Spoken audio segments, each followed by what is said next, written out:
We end our show with a profile of blackandbrownnews.com, a website with news and information of particular interest to the African American and Latino communities. And Jeanette Levert sat down with founder Sharon Toomer to talk about the inspiration for the online publication. Right here is where we started, blackandbrownnews.com, in this area. Sharon Toomer is the founder and editor-in-chief of blackandbrownnews.com. It is a free member-based website devoted to distributing news and information to and about the Black and Afro-Latino diaspora. A former news reporter and TV producer, Toomer says that her jobs in mainstream media inspired her to create BBN, where minority perspectives would be heard. She launched the website in September 2006. The original concept was that users throughout the world, they would generate the content. It didn't work out that way. In order to keep the site fresh and with new information, we do internally post a lot of the stories. We have some loyalists, some die-hard BBN fans who post their own stories. And then we also have what we call now our roving reporters. These are people who send us news stories that we miss. You need to post this. After figuring out what worked, BBN began introducing original content through freelance writers. They also launched a video report series. They cover her whole body, you can only see her face. In September 2008, Toomer decided to poll BBN members about presidential party nominees in advance of Super Tuesday. And our polls actually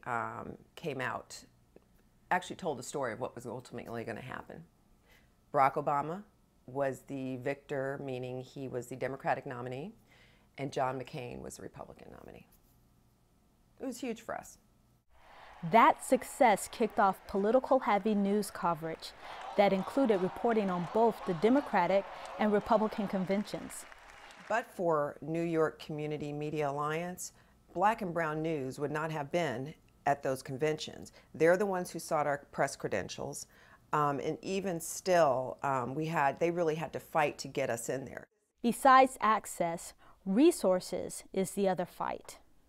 Having started the website with her own money, Toomer is looking for ways to make it self-sustaining.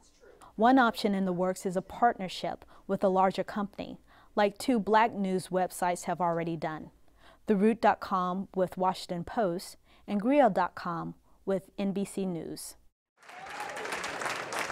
BBN recently won first place at the Immigrant and Ethnic Press Awards called the IPPIs.